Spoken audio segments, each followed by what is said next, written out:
ஆண்டவர் பரிசுத்தாவியான நல்ல ஒரு ஆராதனையை வழி நடத்தினார்.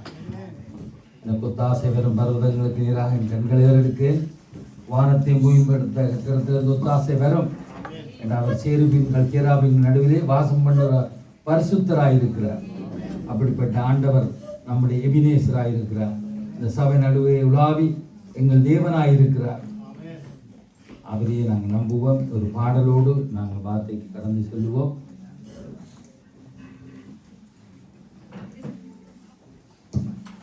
கர்த்தருக்கு காத்திருப்போ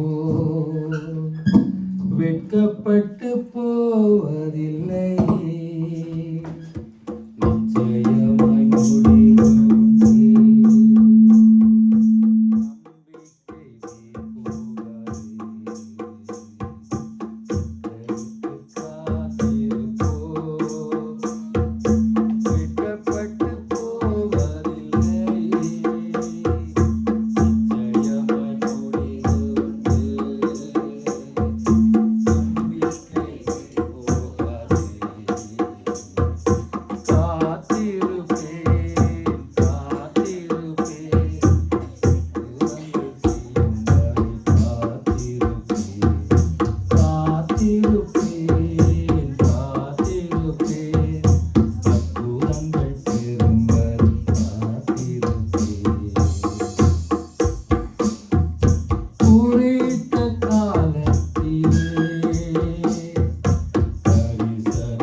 தேவன் எங்களோடு பேச போகிற ஒரு வார்த்தை நாங்கள் வாசிப்போம்.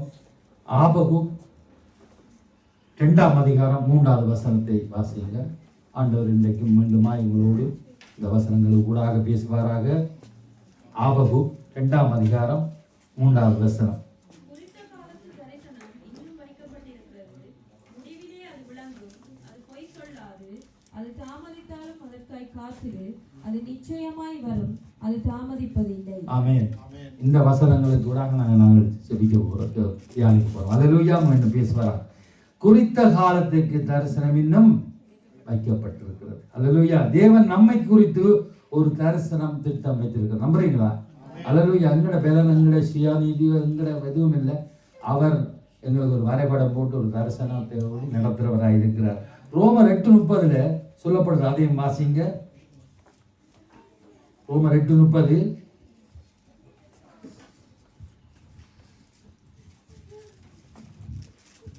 முதல் வாசகத்திலே இருந்தா நான் அடுத்ததுக்கு போய் விரும்பாங்க. ஓகே. எவர்களை முன்குறித்தாரோ அவர்களை அழைத்தும் இருக்கிறார், எவர்களை அழைத்தாரோ அவர்களை நீதிமான்களாக்கியும் இருக்கிறார், எவர்களை நீதிமான்களாக்கினாரோ அவர்களை மகிமைப்படுத்தியும் இருக்கிறார். அல்லேலூயா.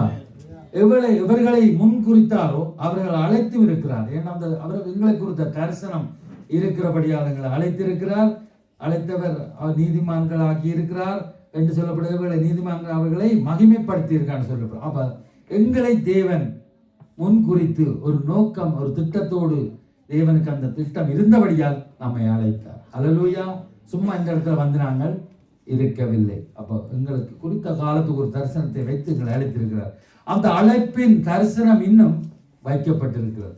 அல்லேலூயா. சில பேருக்கு அது நிறைவேறிட்டு சாட்சிகளை நாங்கள் கேட்கிறோம். ஆனால் சில பேருக்கு இன்னும் அது வைக்கப்பட்டிருக்குன்னு சொல்லி, ஏன்னால் அங்கே சொல்லப்படுகிறது, என்ன சொல்லப்படுகிறது, ஒரு வச்சிருக்கப்பட்டிருக்கிறது, அது விளங்கும், அது பொய் சொல்லாது, அது தாமதித்தாலும் அதுக்கு காத்திரன்னு சொல்லப்படும். அப்போ அது இனியும் வைக்கப்பட்டிருக்குன்னு சொல்லிக்கொண்டு இன்னும் கிடைக்கலன்னு சொல்லலாம். ஆனால் உங்களுக்காக அது வைக்கப்பட்டிருக்கிறது. அது இனியும் தாமதிப்பது நான் சொல்றேன், அது நிச்சயமாய் வரும்.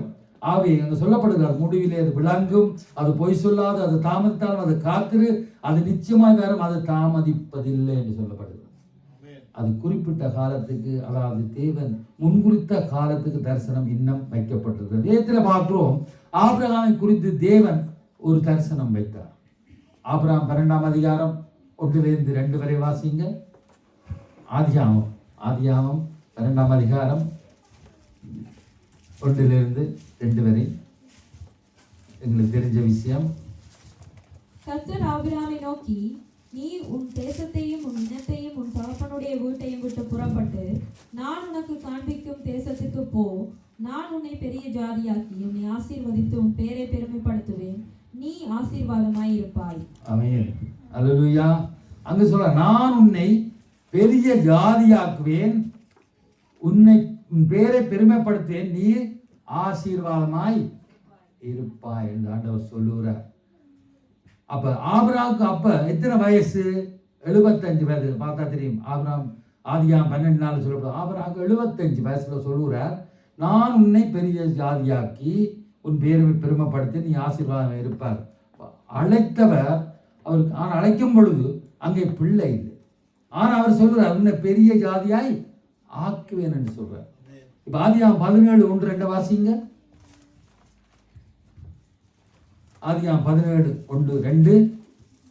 ஆபிராம் 99 வயதான போது கர்த்தர் ஆபிரகாமுக்கு தரிசனமாகி, நான் சர்வ வல்லமையுள்ள தேவன், நீ எனக்கு முன்பாக நடந்து கொண்டு உத்தமனாயிரு, நான் உனக்கும் எனக்கும் நடுவாக என் உடன்படிக்கையை ஏற்படுத்தி உன்னை மிகவும் திரளாய் பெருக பண்ணுவேன் என்றார். பாருங்க, இங்கே சொல்லும் திரளாய் பெருக பண்ணுவேன் என்று சொல்லுவா. அப்ப உடன்படிக்கை பண்ணி உன்னை மிகவும் திரளாய் பெருக பண்ணுவேன்றார். இப்பவும் ஆபிரகாமுக்கு பிள்ளை இல்லை. அல்லேலூயா.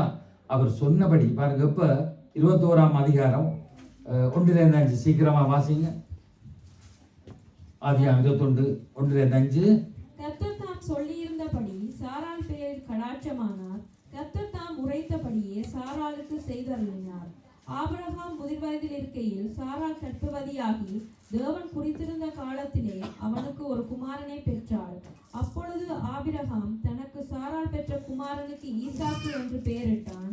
தன் குமாரனாகிய ஈசாக்கு பிறந்த 8ஆம் நாளிலே ஆபிரகாம் தனக்கு தேவன் கட்டளையிட்டிருந்தபடி அவனுக்கு விருத்த சேதனம் பண்ணினான்.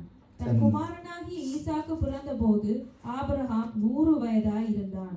இப்ப பாருங்க, நான் 12ஆம் அதிகாரத்துல பார்த்து 17ஆம் அதிகாரத்தை பார்த்து 21 வந்து அங்க பார்க்க 100 வயதுல ஆபிரகாம் ஈசாக்கை பெற்றார். அல்லேலூயா. அப்ப அழைத்தவர் உண்மை இல்லவர்.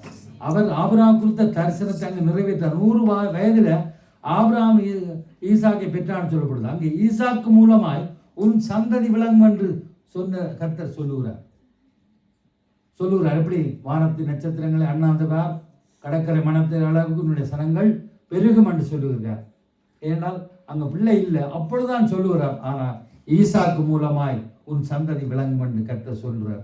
அப்படி சொன்ன கர்த்தர் ஆதியாகமம் 22:2 உங்களுக்கு தெரியும், ஈசாக்கை பலியிட கர்த்தர் கேட்டார். எப்படி இருக்கும்? ஆபிரகாம் அதற்கும் சம்மதித்தார். அல்லேலூயா. ஏனென்றால் சொன்னவர் அவர் பொய் சொல்ல மாட்டார். அல்லேலூயா. ஆபிரகாம் குறித்த தரிசனம் வைத்திருக்க பெருமைப்படுத்துவேன், உன்னை இன்னும் விருத்தி அடைய செய்வேன் என்று சொன்ன தேவன் அவர் ஒரு காரியத்தை நடப்பிப்பாண்டதாலே ஈசாக்கை பலியிட கேட்டபொழுதும் சம்மதித்தார். கர்த்தர் ஆபிரகாமின் விசுவாசத்தை அங்கே பார்த்து நீதியாக எண்ணி பாராட்டினான். இந்த சம்பவங்கள் அவன் பெருமைப்படுத்தினான். அவனுடைய நீதி, அவன் விசுவாசத்தை எண்ணி அவனை பாராட்டினப்ப அவனுடைய பேரை கர்த்தர் சொன்னபடி பெருமைப்படுத்தினார். உன்னை பெரிய ஜாதியாக்குவேன், உன் பேரை பெருமைப்படுத்துவேன் என்று சொன்னபடி கர்த்தர் ஏற்ற காலத்திலே அதை செய்தார். அதுதான் குறித்த காலத்துக்கு இன்னும் தரிசனம் வைக்கப்பட்டது. இப்பொழுதும் ஆபிரகாம் விசுவாசம் தந்து என்று உலகம் முழுவதும் சொல்லப்படுகிறது. நாங்கள் வேதத்திலே பார்க்கிறோம். ஆபிரகாம் சந்ததி என்றால் இன்றைக்கு பூமியை உலகத்தை ஆளுகிறார். இன்னும் பார்ப்போம்னா யாக்கோபை குறித்து பார்ப்போமானால் ஆதியாகமம் 28:12-13 ஆதியாகமம். அங்கே அவன் ஒரு சொப்பனம் கண்டான். இதோ ஒரு ஏணி பூமியிலே வைக்கப்பட்டிருந்தது, அதன் நுனி வானத்தை எட்டி இருந்தது. அதிலே தேவதூதர் ஏறுகிறவர்களும் இறங்குகிறவர்களுமாய் இருந்தார்கள்.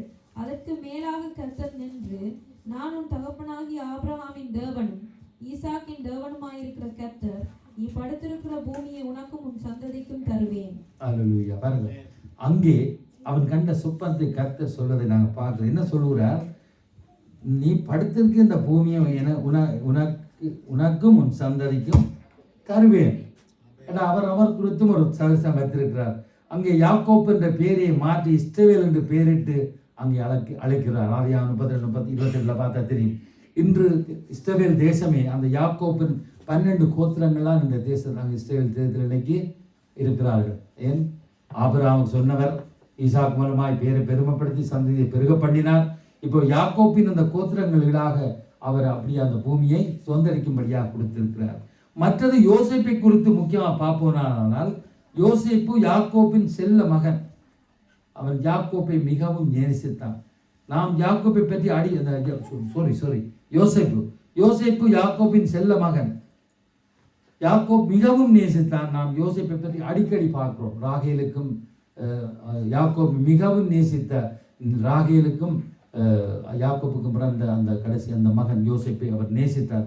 அந்த யோசேப் 2 சொப்பனங்களை கண்டு தன் சகோதரர்கள் தகப்பன் யாக்கோப்புக்கும் அறிவித்தான். உங்களுக்கு தெரியும். அது இவர்களுடைய கடந்து பார்த்து சொல்லுவோம். சொப்பனம் 1 ஆதியாகமம் 37:7-8 யோசேப்பை குறித்த தேவனுடைய தரிசனம் என்னன்றதை அதில் பார்க்கிறோம். அதை பார்த்தா தான் எங்களுக்கு பின்னுக்கு விளங்கும். நாம் வயலில் அறுத்த அரிகளை கட்டி கொண்டிருந்தோம். அப்பொழுது என்னுடைய அரிக்கட்டு நிமிர்ந்திருந்தது. உங்கள் அரிக்கட்டுகள் என் அரிக்கட்டுகளை சுற்றி வணங்கி நின்றது என்றான்.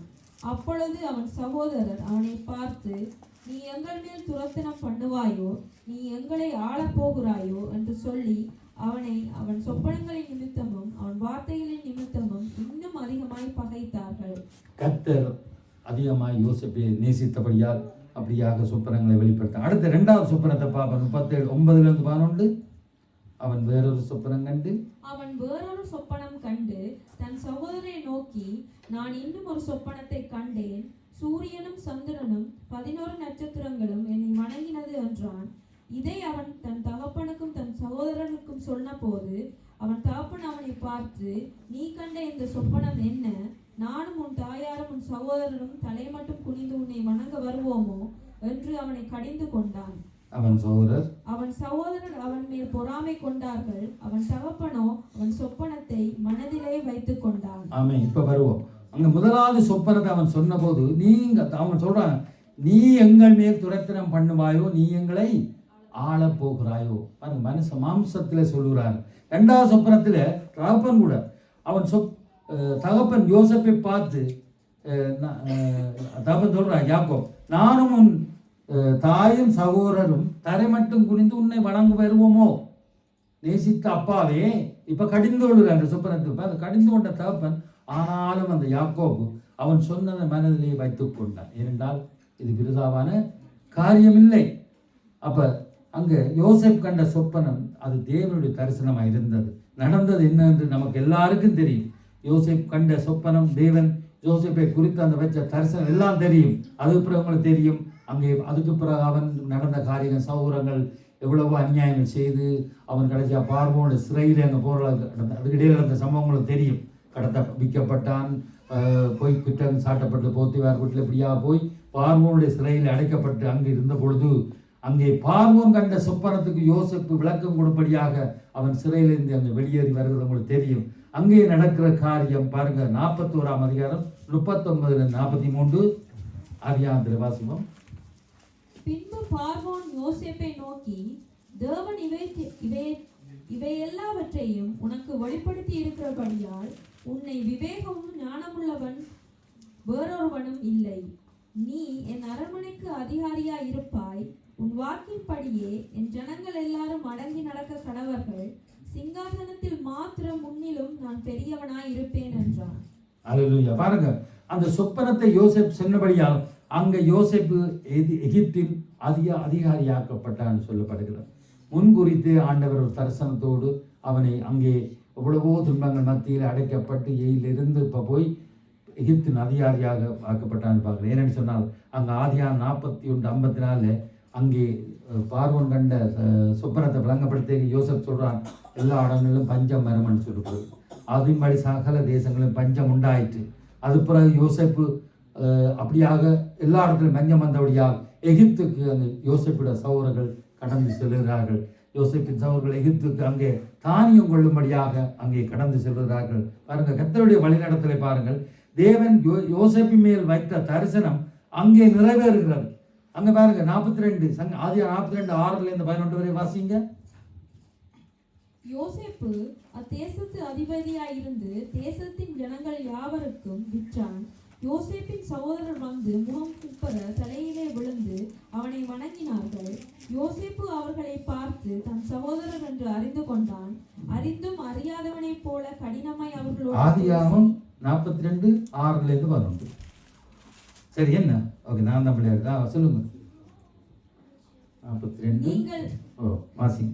நீங்கள் எங்கே இருந்து வந்தீர்கள் என்று கேட்டான். அதற்கு அவர்கள், கானான் தேசத்திலிருந்து தானியம் கொள்ள வந்தோம் என்றார்கள். யோசேப்பு அவர்களை தன் சகோதரர் என்று அறிந்தும் அவர்கள் அவனை அறியவில்லை. யோசேப்பு அவர்களை குறித்து தான் கண்ட சொப்பனங்களை நினைத்து அவர்களை நோக்கி, நீங்கள் வேவுகாரர், தேசம் எங்கே திறந்து கிடக்கிறது என்று பார்க்க வந்தீர்கள் என்றான். அதற்கு அவர்கள், அப்படியல்ல ஆண்டவனே, உமது அடியாராகிய நாங்கள் தானியம் கொள்ள வந்தோம். நாங்கள் எல்லாரும் ஒரு தகப்பனுடைய பிள்ளைகள். நாங்கள் நிஜஸ்தர், உமது அடியார் வேவுகாரர் அல்ல என்றார்கள். பாருங்க, அங்க பாருங்க, அவன் அங்க தகப்பனோட சொல்லும் பொழுது அந்த சொப்பனத்தை அற்பமா எண்ணினார்கள். இப்ப சொப்பனம் நிறைவேறுது. அங்க பாருங்க, யோசேப்பின் சகோதரர் வந்து முகக்குப்புற தரையிலே விழுந்து யோசேப்பை வணங்கினார் என்று சொல்லப்படுது. அல்லேலூயா.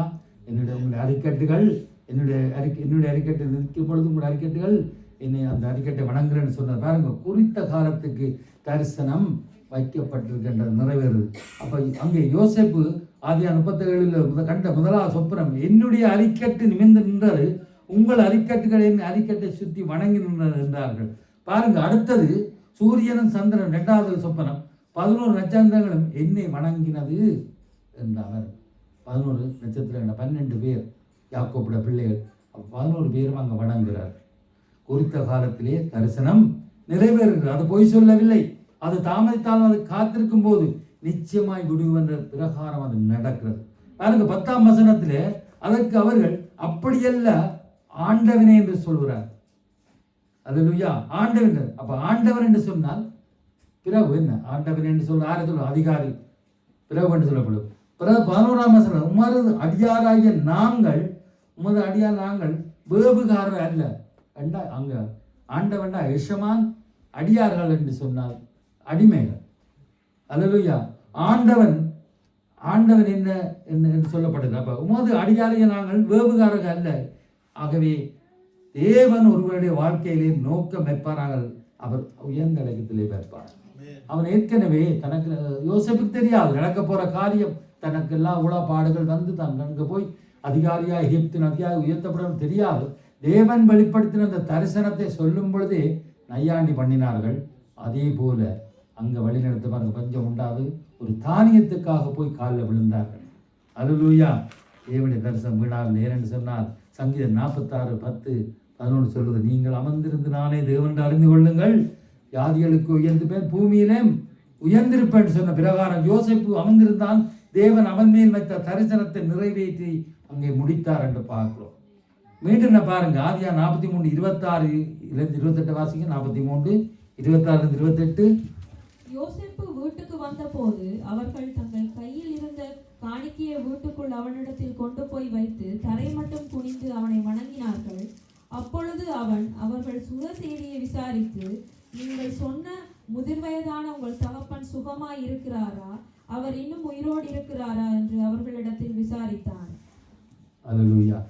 பாருங்க, காணிக்கையை கொண்டு போய் வைத்துவிட்டு தரை மட்டும் குனிந்து அவனை வணங்கினார்களாம். யோசேப்பு கேட்கிறான், உங்கள் தகப்பன் சுகமா இருக்கிறான். இவங்களுக்கு தெரியாதான் யோசேப்பு தான் அவங்க இன்னும் உயிரோடு இருக்கிறாரான்னு அவன் ஆவலோடு கேட்கிறான். அதற்கு அவர்கள், எங்கள் தகப்பனாகி உமது அடியான், தகப்பனை கூட எங்கள் தகப்பனாகிய உமது அடியான், தகப்பனை கூட அடிமைன்னு சொல்றாரு, சுகமா இருக்கிறார், இன்னும் உயிரோடு இருக்கிறார் என்று சொல்லி குனிந்து வணங்கினார் என்று சொல்லப்படுகிறது. அல்லேலூயா. தகப்பனை கூட தங்களோடு சேர்த்து அப்படியாக உண்மையா அடியான், அங்கட தகப்பனார் உண்மைய அடியான் என்று சொல்லப்படுகிறது. ஆகவே யோசேப்பு சொன்னதை நினைவு கூறுவார். நானும் உன் யாக்கோப்பு சொல்றான் யோசேப்பை குறித்து, அதை நாங்கள் நினைவு கூறுவோம். யோசேப்பும் யாக்கோப்பும் ஒரே மாதிரி மிக்ஸ் பண்ணது. யாக்கோப்பு சொன்னதை நினைவு கூறுவோம். நானும் உன் தாயாரும் உன் சகோதரன் தரைமட்டு குனிந்து உன்னை வணங்க வருவோமான்னு கூட அங்கே யாக்கோப்பு சொன்னான். இப்ப பாருங்க, ஆகவே தேவன் நம்மேல் வைத்த தரிசனத்தை குறித்து நாம் அசட்டை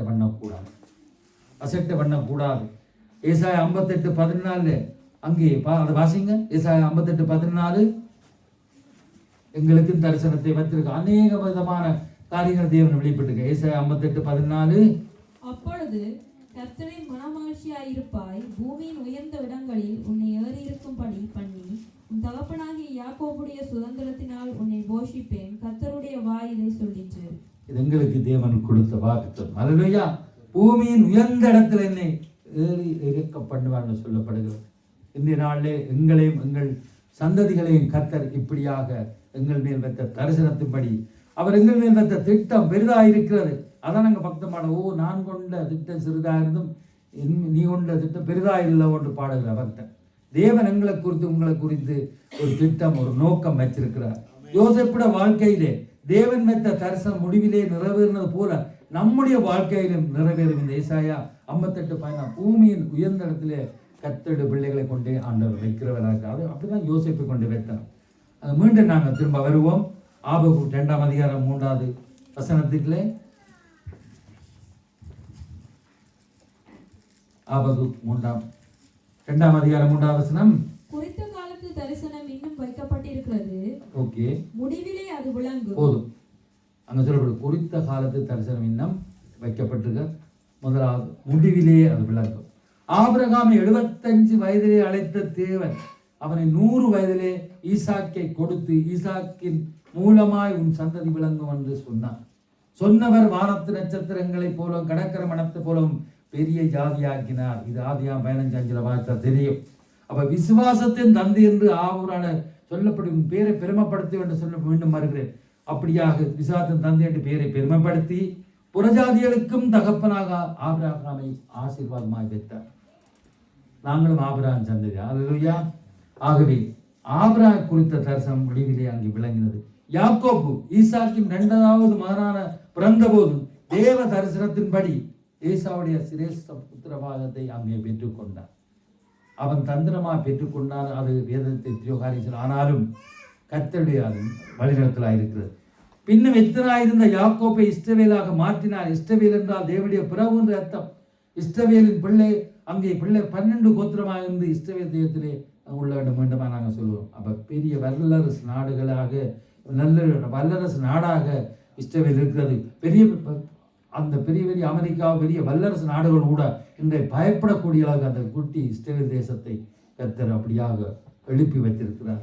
யாக்கோப்பின் சந்ததிகள்லாம் பெரிய வல்லரசு நாடுகளை பயப்படுகிறது இஸ்ரவேல் தேசம் இருக்கிறது. அப்போ எல்லா நாடுகளுக்கும் ஒரு சவாலாக அங்கே அந்த தேசம் இருக்கிறது பார்க்கிறோம். யோசேப்பை பார்த்தால் சாதுவான ஒரு நல்ல மனுஷன், சகோதரருக்கு பயக்கும் போது எதுவுமே எதிர்த்து பேச துணியாமல் பொறுமையோடு சகித்தான். போத்திபார் வீட்டில் அங்கே சுமத்தப்பட்ட படி எல்லாவற்றையும் சிறைவாசம் அனுபவித்தான். பொறுமையோடு முடிவிலே அங்கே பானபாத்திரக்காரன் யோசேப்பை குறித்து பார்வோன் சொன்னபோது சிறையிலிருந்து வெளியே வந்தான். பார்வோன் கண்ட சொப்பனத்தை எகிப்து அதிகாக மாற்றப்பட்டான். அங்கே தரிசனம் முடிவிலே விளங்கியது. சொல்லப்பட்டபடி நாம் பார்த்தோம், முடிவிலே அது விளங்கும்.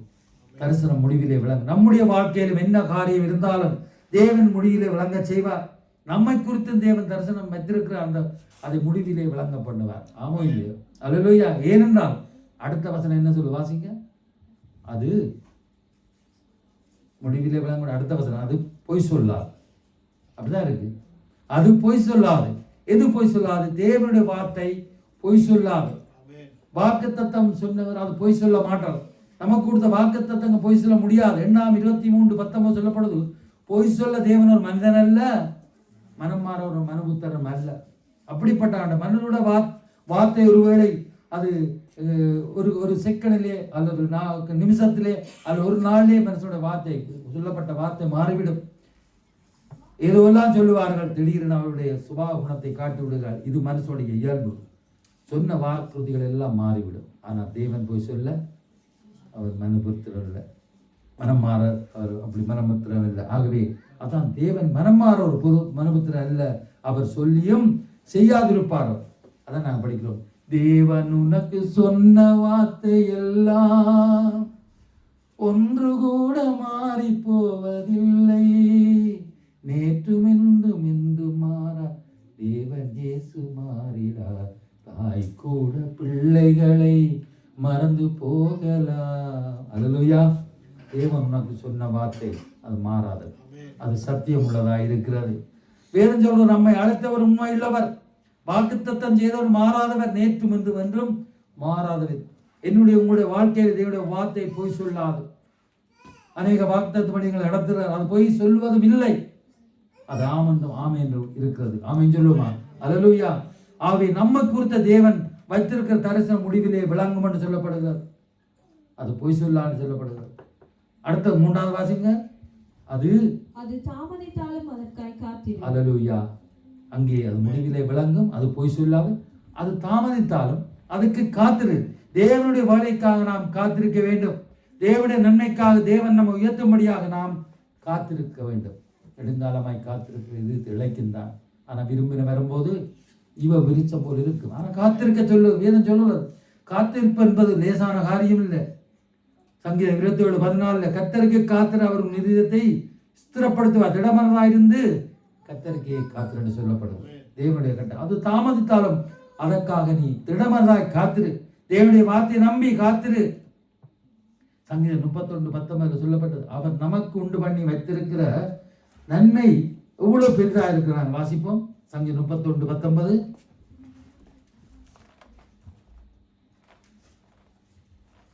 சங்கீதம் 31:19. உமக்கு பயந்தவர்களுக்கும் மனுபுத்திரருக்கு முன்பாக உம்மை நம்புகிறவர்களுக்கும் நீர் உண்டு பண்ணி வைத்திருக்கிற உம்முடைய நன்மை எவ்வளவு பெரிதாயிருக்கிறது. அல்லேலூயா. எவ்வளவு பெரிதா, எண்ணி ஏறி வச்சாலும் எட்ட முடியாத அளவுக்கு. பாருங்க, அவர் சொல்ற அவர் நமக்கு உண்டு பண்ண வைத்திருக்கிற நன்மை இப்போ எவ்வளோ பெரிதான்.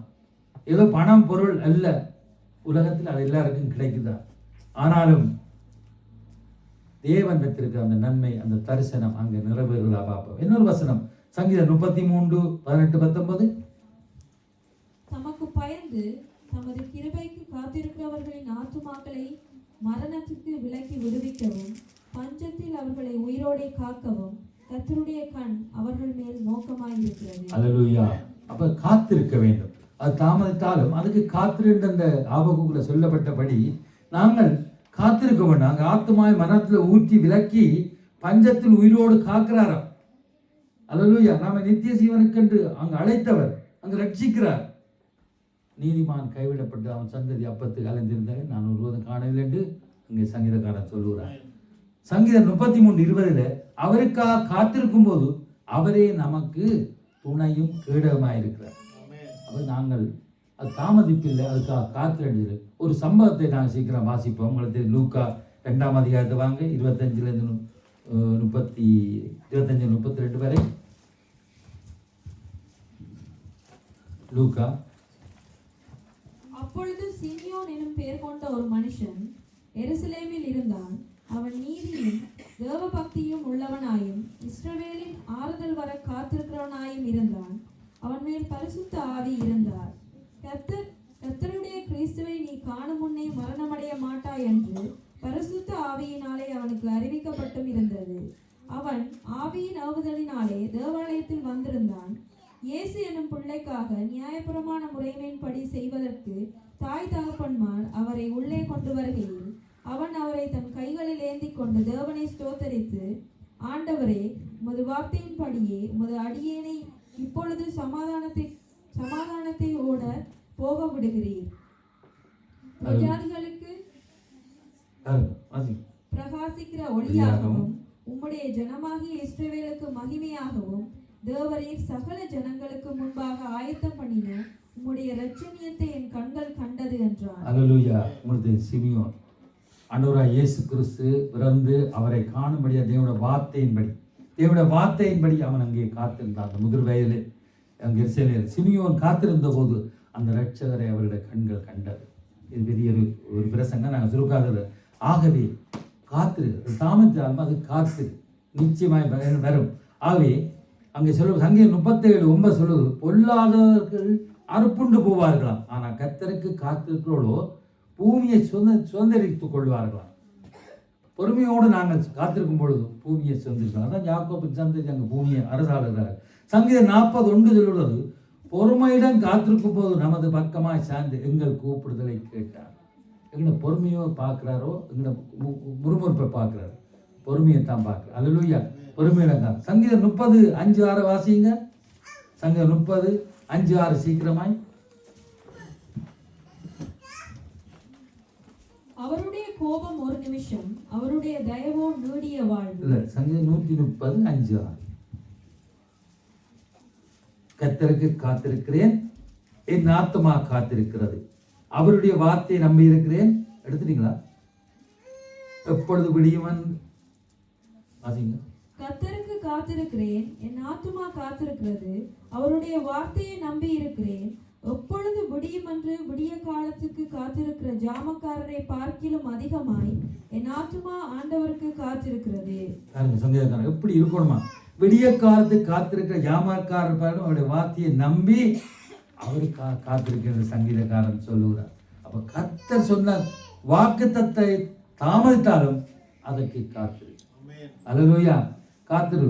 1 பேதுரு 5:6 சொல்லப்படுகிறது, ஏற்ற காலத்திலே அவர் உயர்த்தும்படி அவருடைய பலத்த இடத்திலே அடங்கியிருங்கன்றதுக்கு என்ன கையை காலை கட்டி போட்டுக்கிறது. பொறுமையோடு காத்திருங்கள், கர்த்தருடைய நன்மை வேற பெரிதான நன்மை எங்களுக்கு அவர் உண்டு பண்ணி வைத்திருக்க பெரிதான நன்மை வேற மாதிரி காத்திரு. ஆனால் காத்திருப்பது கஷ்டம்தான், விளைக்கும். ஆனால் காத்திருக்கும் பொழுது ஏசாயா 40:29-30 தெரியும், கர்த்தருக்கு பார்த்து புதுப்பதனந்து கழுகுகளை போல செட்டு அடிப்பார்கள் என்று சொல்லப்படுது. முழு வசனம் வாசிக்கிறார். நம்மை குறித்த தரிசனம் முடிவிலே விளங்கும், அது பொய் சொல்லாது, அது தாமதம் காத்திரு, ஏனென்றால் அடுத்த வசனம் அது நிச்சயமாய் வரும். அல்லேலூயா சொல்லுவோமா? தேவன் நிச்சயமாய் செய்து முடிப்பார், அவர் சொல்லியும் செய்யாதிருப்பாரோ? 23:19 அவர் வசனத்தில் நிறுவனத்திருப்பாரோ? ஆகவே அது நிச்சயமாய், அதுக்கு முடிவு, அது நிச்சயமாய் வரும். ஆனாலும் சங்கீதம் 55:22 படி கர்த்தர் மேலும் பாரத்தை வைத்து அவர் ஆதரிப்பார், நீதிமான் ஒருபோதும் தள்ளாட விடார். சங்கீதக்காரர் கர்த்தர் எனக்காக யாவையும் செய்து முடிப்பார் என்று சொல்லப்படுகிறது. நிச்சயமாக நம்முடைய காத்திருக்கலுக்கு ஒரு முடிவு உண்டு, நிச்சயமாய் வரும். நம்முடைய விசுவாசம் நம்பிக்கை முடிவு உண்டு, நிச்சயமாய் வரும். அதான் பக்தப்படுகிறார், நிச்சயமாக நான் உன்னை ஆசீர்வதிக்கவே ஆசீர்வதிப்பட்டு ஒரு பாட்டு இருக்கிறது. ஆகவே ஆபிரகாம், யாக்கோப், யோசேப்புடைய வாழ்க்கையில் அங்கே நிறைவேறியது போல நம்முடைய வாழ்க்கையிலும் நாங்கள் எதிர்பார்த்த காரியம் நிச்சயமாய் ஒரு நாள் வராமல் விடாது. எரேமியா 29:12 நீ எதிர்பார்த்திருக்க காரியத்தை நான் உனக்கு தர உண்மையில் இருக்கிற நினைவில் நான் அறிவேன், அது தீமைக்கல்ல சமாதானத்துக்கு ஏற்று. ஆனால் நீதிமொழிகள் 3ஆம் அதிகாரம் 5-6 வாசிங்க. எங்களுக்கு அந்த நாள் வரா விடாது, ஆனால் நீ எப்படி இரு என்று எச்சரிக்கை சொல்லப்படுது. வேறங்க நீதிமொழிகள் 3ஆம் அதிகாரம் 5-6 வாசிங்க. உன் சுய புத்தியின் மேல் சாயாமல் உன் முழு இருதயத்தோடும் கர்த்தரில் நம்பிக்கையாயிருந்து உன் வழிகளெல்லாம் அவரை நினைத்துக்கொள், அப்பொழுது அவர் உன் பாதைகளை செவ்வைப்படுத்துவார். அல்லேலூயா. நாங்கள் முந்திரி கொட்ட மாதிரி சில காரியங்களை செய்து கொண்டு எழுப்புண்டு சிக்குண்டு எவ்வளவு தவிக்கிறோம். சொல்லப்படுகிற உன் சுய புத்தியை விட்டு உன் முழுரியத்தோடும் கர்த்தரில் நம்பிக்கையாயிரு. நீ கர்த்தரில் நம்பிக்கையாயிரு, வழிகள் எல்லாம் அவருடைய வார்த்தைகளை நினைத்துக்கொள், உன் பாதைகளை அவரே செவ்வாய்ப்படுத்துவார். நான் உனக்கு முன்னே சென்று கோண நாளைகள் எல்லாம் செவ்வாயாக கொண்டாண்ட சொல்லிடுறேன். ஆனால் நீ ஒன்று செய். சங்கீதம் 23:17-18 வாசிங்க. 23:17-18.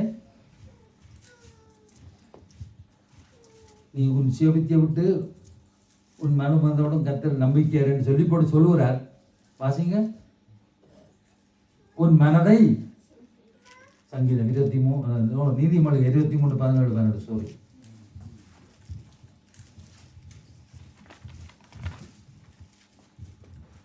உன் மனதை பாவிகள் மேல் பொறாமை கொள்ள விடாதே, நீ நாடோறும் கர்த்தரை பற்றும் பயத்தோடிரு, நிச்சயமாகவே முடிவுண்டு உன் நம்பிக்கை வீண் போகாது. அல்லேலூயா.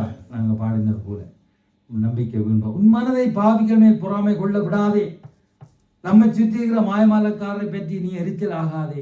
அநேக காரியங்களை சொல்லுவார்கள், இவன் கர்த்தருக்குள்ள இருக்கிறான், இவன் என்ன இப்படியான காரியங்கள் சொல்லுவார். ஆனால் கண்ட சொல்ற நாசியிலே சுவாசம் உள்ள மனுஷனை நம்பாதே. எங்களோடு சிரிக்கும்போது சிரிக்கிறவன் தான் அழும்போது அழுவான். அல்லேலூயா. நாங்கள் அழும்போது சிரிக்கிறவன் எங்களோட வரமாட்டான்.